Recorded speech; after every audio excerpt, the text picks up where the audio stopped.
Dördüncü ilete ikinci ayarlanmaktan hakkında. Elhamdülillahi Rabbil alemin.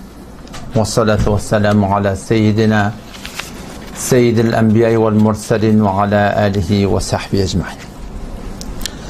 Elhamdülillah dördüncü ilete gelip gittik. Ve inşallah bu ilete şu mevzuun hakkında ki ikinci ayarlanmaktan hakkında inşallah ahirki ilete olur. Çünkü neme köplenç aydılmalı gurunla vermeli tezekkurla tavsırmalı dağıtla elhamdülillah aydırlı. Hayti bir dağıtta qalan olsa yine tavsırmalı olsa yine şu hakkında vezahat açıklap gurun vermeli olsa inşallah direkten yahulata telegramdan peygamber şu mevzunu açıklamalı inşallah bana vazife edip tavsırılsa inşallah Teala men vazife-i şer'iyim ki inşallah men şunu başardım onu neme açıklayın inşallah. Çünkü neme şiddet ahmetlerden maksat o geçenki imanı yaqinin laybını da aytdım hemen. Çünkü geçen bir vatanla inerken o da sağadı o da o miror var ya hem şey kırgın havada penken ateş etip olarak bir mikrofonu seçiyor deyip o şıfarım dehmetlerden maksat neyme? Dostara diyar in aşoftegi zahmete bihude behaz khoftegi. Allah Teala neyme ngavoriye her bennehinden şonsa alada da olmaktan ngavoriye zahmette olmaktan ngavoriye her benne birin Huday Teala'nın şöyle bir mamulatı var kesin yıkıcı benneti var ayalak. Şöyle bir Allah Teala öz bendelerinin ınziyanını kavurmaya, ınziyanını töymeye, Huday deyip birin adamın şizri Allah Teala'nın anına thile ve hürmeti güçlü ki Peygamber Aleyhisselatü Vesselam da sondan söyleyeyim Allah Teala sen beytmelli edin deyiptir Peygamber'e. O bir Abdullah bin Mektum geliyor ha, bir koyar sahaba Peygamber Huday Aleyhisselam elmesini oti, Ebu Cehil va, Utbe va, Şeybe va Kureyş'in ulu kollarına davet vervoti gurun vervoti Peygamber'in kardeşleri iman getirecek solun yolu gölenini kavurya ehli Mekke'nin hemmeti iman getirecek halkın iman getirir ne hoş Peygamber Huday Aleyhisselam anırdan Abdullah bin Mektum geliyor bir koyar adam ya Resulullah yanında kimme haberi yok kiminin gurunga da oti haberi yok şu açı cerit hem geltem gelişiklim ondan haberi yok şu akepli Mektum gelişiklim ondan haberi yok allimni ya Resulullah Manga da öğret ya Resulullah, manga da öğret deyip şeyde anırdan gediye oli Peygamber Huday Aleyhisselam şu atsın gelmetini söymektir. Sonra Müslümanla din imanına öğrenme gerek mıqdarsa diyen yanak öğrenmeleri öğreniptir. Sonra gelse de bu hatta bir olokon Kureyş'in başlıkları oti şehrdari, bağıştari veziri cengi şunu menseple makamlı adamlar oti şu at gelme hedası deyip diye yürekten Peygamber Huday Aleyhisselam bir anziptir sonra. Buna yüzün turşuttu diye Peygamber Aleyhisselam. Nedavet Allah Tebarek ve Teala ne kadar Huday deyip veren bendelerin kavoriye o bendeleri ki Allah Teala'nın radilerinin yerine Allah'ın radi edecek olan maksatları var. Şu maksat veren malum yaşap veren adamla Huday ne kadar kavoriye ki şu bir am sahaba gödü yok sahaba kör sahabadan söyleyeyim Allah Tebarek ve Teala ayetinde diye عبس وتولى أن جاءه الأعمى وما يدريك لعله يزكى أو يذكر فتنفعه الذكرى أما من استغنى فأنت له تصدى وما عليك ألا يزكى Allah Teala Peygamber'e hem beytmellerin diyor. Beytmellerin değil mi yaptı? Yüzün turşutu deyiptir da. İşte yani yüzün turşutmakla Peygamber Aleyhisselam Allah'ta tövbe yaptı. O zaman şu daydan Allah Tebarek ve Teala bizim hemmecemizden hele olsun erkek olsun şunu kavurya dostlara diyar Allah Teala hemen kavurya in aşoftegi ten perişanlığı ten vehmetteliği ten doğadalığı ten sadakada verip verilliği ten din diyanın ötmekliğini talaş edip verilliği Allah da şunu tüyedi dostlara diyar in aşoftegi zahmete bihude behaz khoftegi farazen bizim aydamda yer kertmeyecek olsun peyda vermeyecek olsun, fesadın önüne geçmeyecek olsun, günah karşısına önüne geçmeyecek olsun, Türkmen milletin din diyanattan çıkmaklığının önüne geçmeyecek olsun. Allah'tan şair ne mi diye? Mevlana Rumi rahmetullahi aleyh. Yani ki zahmete bihude behaz khoftegi. Yani yatanından şon yatan özüň dalgaýan, aýtmasaň özüň dalgaýan, özüň zäiflenýän, özüň sogapdan gadýan, özüň derejeden gaçýan, özüň Allah'tan radýandan gadýan. Şeýdämi? Ondan şu taýdan şu rahmetlerin hemmetinden maksat şu bir beýtşer gözüň atynda bolmaly. Hal kulak atsyn, kulak atmadyn. Dostlar et yar in aşoftegi zahmete bihude behaz xoftegi. Ola bihude de. Yani bihude ne benesbet etrafiyanna. Hiç öyle bihude olmayan eden işin. Hatmin sogabı Allah razı edip bolsun dip etsen. Şeriata wala etsen. Ya zahmete bihude yani halka peýda berjekke. Onu da şeytanından gawdypdyr. Näme dip? Şon sogabı özüň sabit kadam durýadyň. Allah taala razı bolýar we ebedi cennet inşallah taala. Näme çek netip etjek inşallah taala.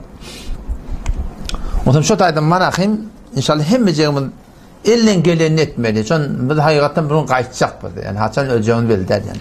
Home mowzudan çıkmayın. Geçenki jeletelerde köp gurungle şu ikaýal almakyň hakynda, şeraitin hakynda, ýagdaýlaryň hakynda, bolmaly durumy ýagdaýlaryň hakynda aýdyldy. Oşo gurungle elhamdülillah Telegramda ba. Telegramda hem sowtity ba, ses suratynda ba, hem de film suratynda ba. Kanala film ma bizimki. Şu Instagramda näme film goýulsa, näme dilýär? Şol Telegramda da goýulýar. Hem ses suraty ba, hem film suraty ba. Ya aparata bartaň da şu an aparat hafiz ýolma gurtaň, hafiz amanla ýolma gurtaň, şu taýda da şu gurunlar aparatda da kamil suratynda ba. Bir puşa özüdägäne şu taýda ýadygyly. Ada şeýle ikilenji almakla hakynda düşünmeklik gerek, bilmeklik gerek zatlary. O YouTube ba Facebook ba olarda da goýulýar ki. Ola ýöne men YouTube'um, Facebook'um o birde WhatsApp'ım şi ehli Mekke elinde. Mekke'de bizim musulman Türkmen dogallamız var. Kadim Afganistandan göçüp baran, Türkmenistandan göçüp baran Türkmen musulman dogallamız var. O zaman ola şu taýdan bilen irtibat tapıp ola dost bolup şu forum orada da şulatla şöyle yürütüp geçip berler. Ne kadar ha? Ola da nämeňinde sogabyňda köp adam şoňtundan peýdalanıp ber. İnşallah olarda da goýdy yani olar umumyň bir mundar meşguliyetleri, işlerleri kem bolantaň onu bırak giyecekler şudatlary Facebook'ta o YouTube'da da goýýarlar elhamdülillah. Şu taýdan yani eger jelesatlar eger bir adam Instagram'dan dogrudan download edip bilmese ya şoňa meňdeş bar ahim Telegram'a gelmek girak bolaglar adamlara. Filtreken gawsy menne ba elhamdülillah bir adam gerek bolsa şu meňe şumaram bar 965 WhatsApp'tan gelhele şu gawsy filtreken ma meňe Telegram'a rahatça girdim bolýar. Ondan bir adam bana alıp bilmeyecek bolsa behten surat näme şol aparatdan suratynda rahatça alam bolýar. O ýan haçym ýalak bu jelete inşallah şu mowzuň hakynda ahyrky jeletemiz. İnşallah gelecek heftelerde de şuratlan hakynda men ýene de live goýaryn. Ýöne inniki şun hakynda, şu hanabadan hakynda goýjak jeletem şu erheliň arasyndaky bolmaly ýagdaýlar bar. Gaýne bilen, gaýnata bilen, badyl bilen, elti bilen bir arada bir bolmaly ýagdaýlar bar. Şu bilen hemde ol gazabatda okuýansak bizim teoremizden dost ýarlamyz bir de gazabaty bizim öýümde gelýärler. Ya gazabaty Mufti Merdanyň bizini berýär. Olam kän ýagdaýlar bizim gözümizden öňden geçýär dogry. Ortaň bir gerekkä adatdan şimdi dawalaşypdyrlar, uruşypdyrlar. Asla men aýryşak diýip ortaň ona hiç zatda şon ýanak ýagdaýlaryň düşünilmän edilýärde ne kadar zatla. Şolar inşallah men ýene başardym ora açyklap aýdasym gelýär inşallah taala ki erheliň arasyndaky ýagdaýlar şudatlar ne suratynda bolmaly. Bu ýene bir niýet etdim. Bularny men gurun bolýan bilýän. Men ýürek sözündäkini aýtýan, hop dogry teorekden soraw jogap boly olar aýtýan ýöne inşallah live porsiýa pasa goýarym bolýar. Elhamdülillah hayır oğlanlar şu mikrofonu dosara vardı. Mikrofon ma iki bolup oturmalılar biz inşallah stada. Akımmalı bolup ya bir qara sırak bolup adam porsiýa pasa goýjak bu live. Şulardan zende her kim näme sorajak ona sorasın. Her kim her näme sorajak ona sorasın. Ol bir zatlar ki şonu peýda badatlar sorasın. İnşallah biz bilýän adamy da jogap berer. Bilmeýän adamy da soragyny ýazar. İnşallah inniki de şoňa näme der jogap berdi. Şon bu Bizden aytyan gurun bunda. Şay milletin yüreğinden başa yatan guruna bolsun. Başa aytacak dağıtları bolsun bilýän. Oşa toratın inşallah beter behit bolarym kadiyen. Niyetim var inşallah gelecek hafteden meylek Allah'tan netip etse porsuşa pasok yani sonra olsun. Hamana bir live koyas suratında om nämetille SMS berýärler da. SMS suratında nämetille bizden sorasınlar. Da inşallah biz başardığımız olsun jogabını bereydi inşallah taala. Bu bir gurun. Indi yankı iki ayal almakның hakkında ne kadar gurunlarını aydalı men onları öğürlemeyecek bolýan. Yöne şu arada bir düşünmeli gurun var. Şunu bilen ne kadar adamlar günahkar bolup ketýärler kıynan takda. Gurun näme ýa-da? Şidatda çyndan iýerleýän adamlar var. Çyndan İslamy öwre, çyndan Qur'any öwre, çyndan dini öwre ýaşajak goýan erkekler var hem de Türkmenlerde. Ama adam şöyle iftihar etýär yani. Soruyorlar en hesabada ha hunan ştada näme bolýar? Ştada näzre bolýar diýip barahym şu bütün ýaşaýyşyny dine öwre çykyp beren çyn musulmanlar var elhamdülillah adam şolara hoş bolýardyň yani. Indi şu arada ikilenji ayal alınanna bizim Türkmen iliminiň arasynda bilinmeýäni bir edilip bilen günäkärçilik bar. Otam şoň dilime biraz gurun açatym bolýar. Gurun näme bir fiqhi meselebi. Biri ayal alýar. Çä awwal qayal bolsun, çä ikilenji ayal bolsun. Hawatda diqqat et bolýarmy? Kefe öteşden öýü qardypdyr da. Hawatda düşünmeli gurun şu wada. Bir ayal alýar. Ayaly dul alypdyr. Bir adam bir ayal alýar, hop qyz alýar. Bilmem aýtsaklatam on hakynda de. Bir adam ayal alýar, dul alýar. O dulun aňyrtynda oglanşaw ýok. Oglanşaw ýok. Ne qyzy bar, ne ogly bar. Onun da hakynda de bu açyk berjek bolýan gurun. Gurun şoňsuna biri bir dul denany atdy. Çä awal kadar bolsun, çä ikilenji bolsun, çä üçlenji bolsun, çä dörtlenji bolsun fark etmeýär. Dul denany alypdyr. Otam ol dul denany awwalky adamtyndan ogly bar. Ya qyzy bar. Otam şada bir ýagdaýlar tapylýar. Dul denany alypdyr. Tedamet dul denany qyzy bar diýeli. Yeke kere kaçak bolýan. Otam o gelýär, nire gelýär? Adamtynyň, kädeki adamtynyň öýüne gelýär. Bu adamtynda näme bar? Ogly bar ya qyzy bar? Ewçe bir tarapdan gaýdy o da dul denany alypdyr. Dul denany aňyrdan gelenine qyzy bilen gelýär. Bu adam hem ki awwal öýlenipdir da. Bu adam awwal öýlenipdir. Bu da awwal qadenanyndan çe denany ölüpdir, çe ölmäpdir, işimiz ýok. Munda näme bar? Ogly bar. Otam vakti ki bir adam bir dul denany alsa, nikah etse, ha? Şol aňyrdan gelen qyz şu adamyň özüne mehrem bolýar. Şu adamyň özüne mehrem bolýar. Emma şu aňyrdan gelen qyz şu adamyň erkogyna mehrem bolmaýar yani. Şunda bilemedi anladymy? Bir taýdan ýa-da ökeme bolan wada dul denana öňki adamyndan qyzy bar. Bir alan adam da öňki denanyndan näme bar? Oglany bar. Şu aňyrdan gelen qyz wakty keşiň nänesini keşip dul denana bolsun, ýanky nikah edip aldy dämi? Gelip de barahym suratyny çyndan şoň denany bolup kalbasa ýe boldymy? Şu aňyrdan gelen qyz ýankyň dädesi bolýar, öýü dädesi bolýar da. Şoňa mehrem bolýar. Emma on oglyna mehrem bolmaýar yani. O näme bolýarsa da wakty keten bir däne dul denany alypdyrdyň, aňyrdan ýerinden qyz çyrıp gelipdir, sen öýünde de oglanma. Eger aňyja oglanmasa hop müşkil ýok. Emma ulaşyp başladymy? Şular mehrem, namehrem diýen gurun ara gelýär.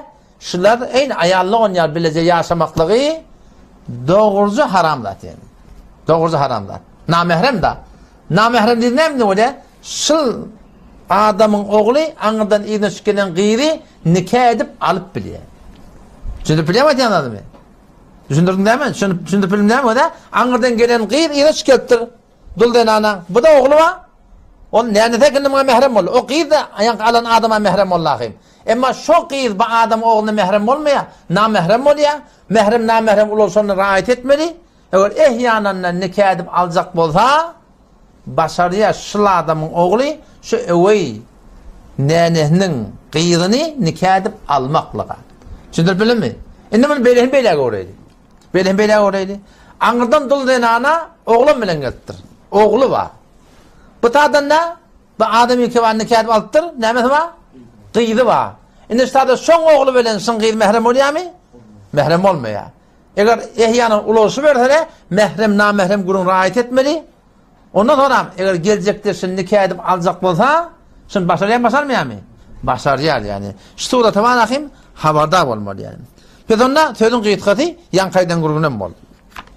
Oğlanlara o da adam dedesine o dedesine oluyor. O dedesine ki o nenesini nikah edip aldı mı ona mehrem oluyor. Ama son adamın oğlanlarına o evden yani Ankara'dan gelen denanan kıydı olsun oğlu olsun. Bağlanan adamın kıydı olsun oğlu olsun. Şuna birbirine mehrem hiç hatta olmaya her vakit nikah edecek olsa alt başarıyor yani. Şıbır kurun yani. Ondan sonra bula yani oğlunun kurun oldu. Avukatın şu kurun oldu da oğulları evey nene evey dede oğulları hiç hatta birbirine mehrem olmuyor. Şimdi bilir mi? Bir kurun şu oldu. Şimdi adamın hakkında ne? Adamın hakkında da iki kurun oluyor. Yani o da dul denana angadan kıyıdan çıkıp geliptir. Bu adam da son nikah edip alıptır.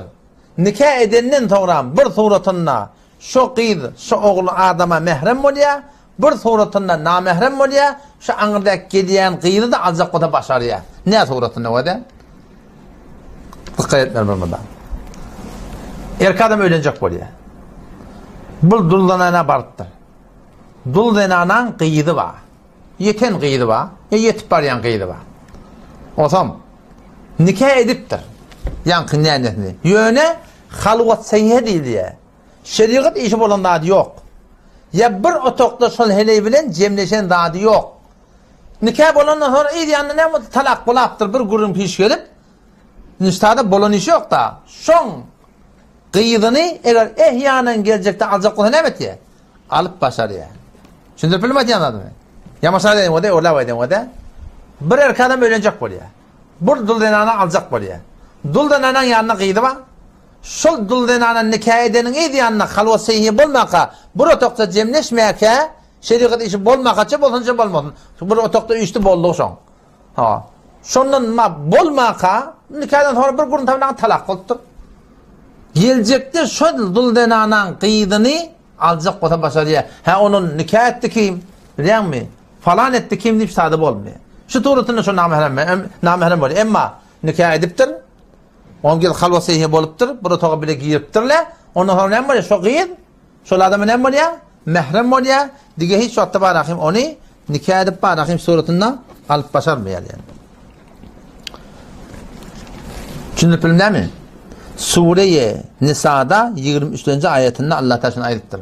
وَرَبَائِبُكُمُ اللَّاتِي فِي حُجُورِكُمْ مِنْ نِسَائِكُمُ اللَّاتِي دَخَلْتُمْ بِهِنَّ فَإِنْ لَمْ تَكُونُوا دَخَلْتُمْ بِهِنَّ فَلَا جُنَاحَ عَلَيْكُمْ. Yani kaydan görünlem ulamalar şu ayetin açıklap barakım suratında kavadısını açıklap yaptılar Müslümanlar. Bu görünüş hatta boldu. Şu görünümde de barakım o da Arap yerde çekip ay ne etpiyanı diyorlar da biliyor musun? Yok babacan ne etpiyanı de şeriatın hükmü şey. Mehrem namehrem diyorlar var ya. Dostları diyarın aşoftaki. Allah şuna oluyor ki sen şey riayet et. Sen şeriat defeleme. Ve men yuaddim şe'airallah her kim Allah Teala'nın Allah'ın adını ullosa fe inneha min takval kulub. Allah Teala yüren takvalarının takvatından iptosu. Yüreklerin takvatı ne mi de? Allah Teala'nın Allah'ın adını ullamalı. Allah Teala'nın erziş vermediğini erziş vermeli. Şu doğrudur Müslüman'da oğlum.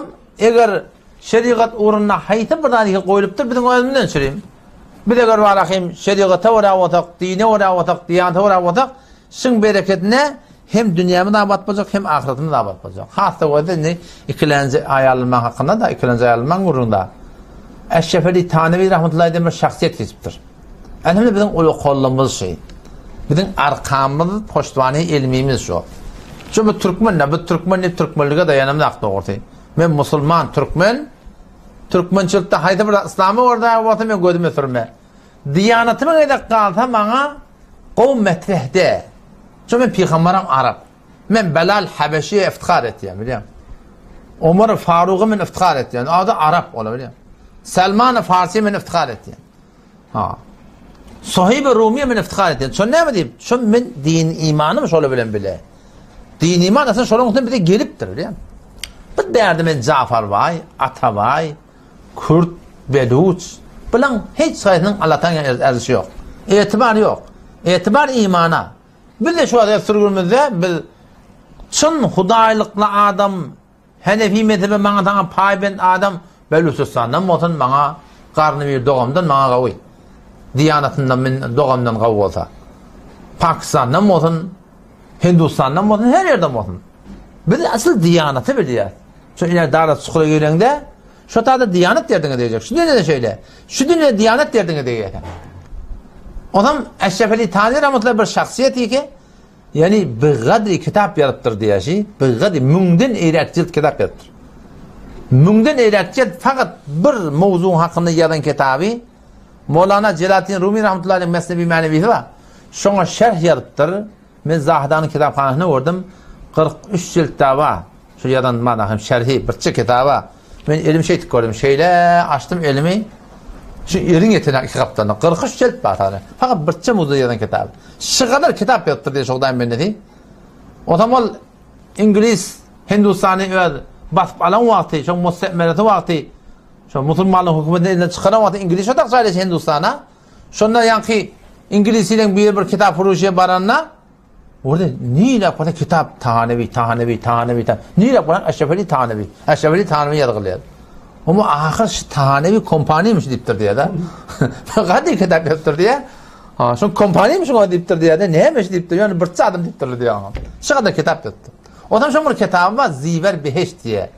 Dinanı cemaatın mesaillerini cüdegane kitap etiptir. Şu an şimdi kitaplarımız var. Umumen hele erkenki bile geliyor. Ama o ne ediptir? Zinanı cemaatın mesaillerini cüda ediptir kullan. Ziver Beheşt takdir adına. O zaman şu mukaddemeti ben okudum. Eşrefeli Tanevi rahmetullahi aleyh'de 2 ayal alan adam. 2 ayal alan adam. Ve 2 ayal almakların hakkında şeyli bir muhtat bolup şey. Yani şunun şeriatı öyle takkacak bolup onun yani muridleri var, şagirdleri var. Muridler, şagirdler deyiptirler ya ustad deyiptirler. Tene ikilenci ayala allın mı deyiptirler. İndi de ten ağzına okuyun ne kadar innek şagirdini de alırlar deyiptir. Şu hatta şeyle de biliyor musun? Falan takdir, falani amana bir hulat hevat edip şeraiti vardır, alıptır. Sonra yine şagirti de almandır yani biliyor musun? Tahani bir rahmetullahi aleyhi ayette diye belediye edip diye görürsün deyiptir o. Sonra şu iki ayalın hakkında şeyli bir şeriatı rahat ediptir şu. O şıkada şunu görünmeyiptir şu. Adamdan can çıktı diye o ikinci ayaldan şehit beten bolcakkar o deyip kaytamak alacak adamı da hükümdür diye kaytar. Alacak adamı da hükümdür diye. Eğer iki ayallar düşecek hakkımı o da bir daha başaracak ya deyiptir diye. Şimdi Peygamber'in aydıptır. İki ayal alsan o iki ayal denk haklamadan erti kıyamet günü yap yarın bir kaptalı şeyde kışar keler deyiptir. İyi arasında ortuvaçılıkta. Bu da palanağa ne? Devyalık yaşaptır. Bela nisbeti. Ha bak. Şuforun bir menni bir yaşaptır ama o içerideki yağdayından kimin haber var? Allah Teala'nın haber var. Şu ikinin arasında edalet bilen raftar etmedi derek iyi arasında o kıyamet günü ortuvaçılık olacak Huday hakkında. Sonra qati yanındaki yoldaşları Eşrefeli Tanevi rahmetullahi'nin yoldaşları qati korkuttırlar. Kardeş bizce olsak bir de gerek deyiptirler. Tanevi rahmetullahi'nin yoldaşları Ziver Beheşt'in mukaddemeni yazıptır ki iki ayağı taklamak deyiptir. İki tane memleketi, yurdu idare etmeden ne kıymet diye. Ha şu şey deyiptir. Alim adam, baranda adam, edermen adam. Hulata şibir ödnüğünü Müslümandan kıyında. Yöne nemetmeli, bir sürü müşkilatla var camiada. Bayet almalı oluyor. Dinanı meriz oluyor. Dinanan yarı olmaya. Dinandan aytyanı bitmeye. Ya oğlunu olmaya. Ya şuna menes var rahim. Hulata haydır müşkilatlı piş geliyor. İkilinci ayal hem almalı oluyor. Yani şu şeraiti bile. O şaturatın ne var rahim? Camiada şu an ne kadar dul dinanı var.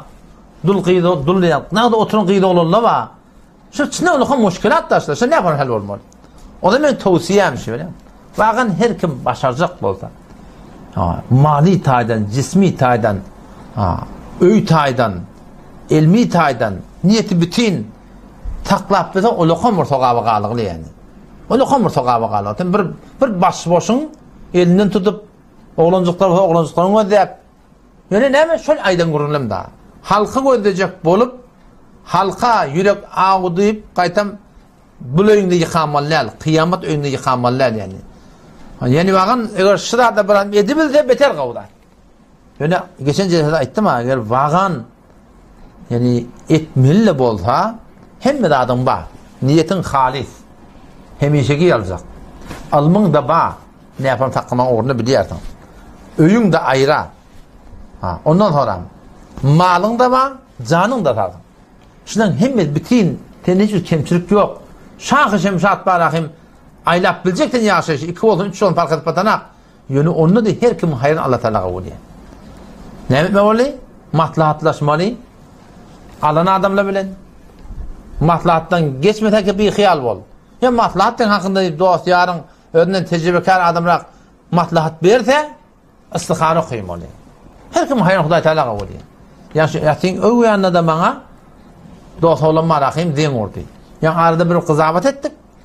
Bir erkek heleğine kızavat ettik. Erkek heleği erkek betküme muttur dene anlatına. Biz de tam bardık onun üstüne. Çünkü doğunu bilen. O zaman erkek adamının bir günde solluk. Allı götürdü tallık yıkçığa. Onun bir yıktırıp kızavat etip olmuyor da. Bu adamın kemini eşim kızavat etip olmuyor. Biz o zaman onu köşüttük, oturduk, kavadık, gurrun ettik. Ondan ol yankayı ayarlı onun erkek doğun bir bilece var kitikte onun yanında. Yani köyle köyünün yanına. Ama yok ağından gelen kepler etmandır. Sen ayarlı on şey etti. O tam biz dedik, göde dedik, bir tane bir sen kepimden kızavet etmeyek dedim ona. Bir tane virgül bilen adam öldürsen böyleydi. Lazım neyist edam meşgul et. Şey değil mi? Lazım neyist virgül edam meşgul et. Gidip öldürsen böyle. Gerek değil virgül koyan edam edin. Ama yoksa artık virgül ayırtan ne böyle? Lazım neyist edam meşgul et böyle. Şey mi? Başta kelime orada yanlış ettim. Virgül koysan bir man lazım neyist gerek değil virgül edam meşgul et. Gidip edam etme böyle. Öldürme böyle. Ama aradaki virgülcü ayırtan ne böyle? Lazım neyist edam meşgul et böyle. Öldürmek gerek ya böyle. Şey değil mi? Öldürmek gerek ya böyle. Yani en teci kep bilen kep ötüyor. Hiç hatta bir adamın kepini eşitip kızavet etmeliler. Yadığında otan şey. Yani hiç vakitte kızavet etmeliler. O zaman şundan bildiydik, kardeş dedik, durduydik. Bir de fakat hem arada hale geldik. Şu virgül var. Şu virgül geldi sabit ettiydik. Bol ya. O zaman şundan Mufti Merdani dedim, ben de kızavet ettiydim. Çünkü bu benim dostuydım. Ben kızavet ettim dedim, dostumun tarafı çeken yalık vardı. Sen kızavet ettiydim. O elhamdülillah geçen cuma oturdular kızavet ettiler. Her körekön o odalık kalttıra virgülü sabit edebilmedi. Takdirkar ödü oldu. Düşündü takdirkarlığının elhamdülillah düşünüptür. Şimdi yan haber yaptı şondan. Keşeyle körekön ökünüglü, zat edigli. Şimdi ben şol ayarlığımın yaşayacak, zat edecek olan bir sürü gurunları ödağlarını ediptirler. Neyme değildi hafız deyip ben orta. Neyme değil. Ben avval ıskar etme yaptırlar bunu mütesifana. Avval baralarına ıskar etme yaptırlar. Ben dedim, adacık bir 3 gün ıskar okuyun dedim. Bir gör, Huday Teala her kim hayrını kabul ya, gelecekte işte ne mi olacak? Doğru düzgün mü mi olacak mı? Olacak gel mi? Eğer çoğun yankı köreköller var ahim, men kullen kavacak, atın yaşayacak ya diyeyim ben durtta. Bırakın şey deydi kullen öyle. Ben dedim 3 gün adacığı maslahat edin. Huday Teala ya Allah, şebeden kapımdan geldi. Avvalla geldi, maslahatsız bardığın ne? Şimdi yine şu form gurun tavırıptı. Şimdi yine barmalı olsak, şu hayır mı ya hayır değil mi? Şimdi kim kabul ya? Allah Teala kabul ya. Şimdi kıydığına adam geliyor. Oğluna gelin alacak koyarsın. İş sunacak koyarsın. Şimdi peygamberin beter tavsırıptır yani. Beter tavsırıptır. Yani istihane beter muhim zat. Hem şeraitinde bola eğer ikinci ay alacak olan, üçüncü ay alacak olan Müslümanların hetmin istihare edin. O istiharan da gururunu cüdegeni verdim de bu hafta verip olmaya. İşin hudayet alın. İkrikan nefil namaz okuyayım ol doğası var. Boltu görmeli dişi var. Yüreğin uçuşan yağdaylar var. O gururunu cüdegeni ben inşallah iver diyen adamı ivereyin. Şuna oraya eğer ileri gitsek var akıyım. Hem dünyana batmayacak hem ahirete batmayacak. Bu acayip bir dinimiz vardır habiden. Biz şu dinimizden haberimiz bolmani, şu talimlerden düzgünlüğünden bir hayır doğru doğrultusunda haberimiz bolmani hem dünyamız hem ahiretimiz dünyamızda odaklı olur. Allah Teala şu hemen yank Peygamber Muhtasam önüne geliyor da Peygamber tezlerine aydıptır. Allah Teala pak kelamına aydanna, Peygamber ve pak kelamına aydanna şu diyanete uğrab odan, Hudaya uğrab odan, Peygamber'e uğrab odan Allah Teala şu dünyaya vaat ettir. Peygamberimiz de ötesi dünyaya vaat verdi. Dünyaya vaat edecek mi? Şu din bilen var ya Müslüman doğan. 7 kat atman, 7 kat yeri taklap duran Allah Celle Celaluhu. Gece günleri aylap duran Allah Celle Celaluhu. Yağın yağdıran Allah Celle Celaluhu. Gevrelerde, denanının gevrelerinde, yumurtkalın sınne, en hemen çağacıkları, çüçecükleri yaratıp duran Allah Celle Celaluhu. Yoktan bareden, kış tomut güyü yağ getiriyen, gün doğurayan, günü batıryan, hem de son Müslüman doğan. Son bilen bolsan, son aydan bilen bolsan, son dini bilen bolsan, Allah'tan vaadeti var. Hem dünyaya vaat edecek, hem ahirete vaat edecek. Allah Teala ne diyor orada? وَمَنْ يَعْمَلْ صَالِحًا مِنْ ذَكَرٍ أَوْ أُنْثَى وَهُوَ مُؤْمِنٌ فَلَنُحْيِيَنَّهُ حَيَاةً طَيِّبَةً وَلَنَجْزِيَنَّهُمْ أَجْرَهُمْ بِأَحْسَنِ مَا كَانُوا يَعْمَلُونَ Allah'ın vaadesi.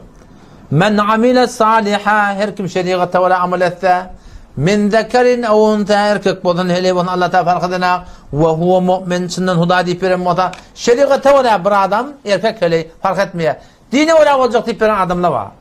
Başardığını ve Allah'ın razı edecek deyip veren maksat adamlar var. Allah Teala ne edecek diye? فَلَنُحْيَنَّهُ حَيَاةً طَيِّبَةً Hetmin şol erkeğe, şol denana, aratta yaşayış, şu dünyada verecek deyiptir. Şu dünyada verecek deyiptir. Şu dünyanın uçağı Allah Teala uçağı ettir. O dünyada ne verecek deyiptir Müslümanlar. O da şu daydan bir diyanete uğrayıp olsak, haydi burada adımızda hem dünyamına abat olacak hem ahiretine abat olacak. Peygamberimiz ne diyor orada? Her kim 5 vakit namaz cemaatine kaim olsa, Allah taşın 5 vakit hilacak deyiptir. Avval dünyana et diye, dünyanın dağın dirinden çıkacak deyiptir.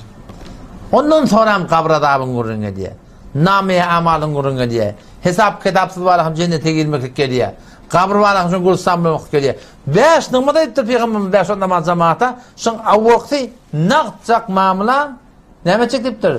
Dünyanın dağın dirinden çıkacak deyiptir.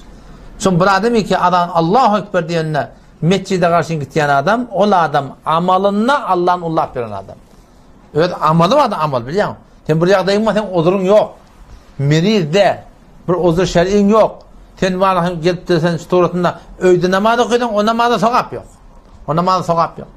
Ama odurun bulmayacak. Şeriat teoriyaten gidip mescitte namaz okuyordun, ne olacak biliyor musun? Şun bereket ne? Önce şu dünyaya vaat olacak Müslümanlar. O zaman şu tarzda inşallah Teala himmet edelim, hemmecimiz, ödümüz, hanımada, oğlun uşak, çil-çağa hemmecimiz, ulukan kaygımız, ne olsun? Dine öyle yaşamak, İslam'a öyle yaşamak, Kur'an'a öyle yaşamak. İnşallah şun bereket ne? Hem dünyamız hem ahiretine abat bulur. Allah temizliğine tevfik versin. Başka hakkında aydacık gururum yok Müslüman'da oğlum. Eğer hayatı bir mevzui bolsa, şun hakkında inşallah gelecek haftemen yankı hanıvadı, eşer yağdayla, malahim yağdayla hakkında inşallah gurum vermem başlayacak koyan. Allah'tan netip etse, başka da bir tavşıramır gurum ota, açıklama gurum ota inşallah aytanın, onu aydip verelim. Vesselamu aleyküm ve rahmetullahi ve berekatuhu.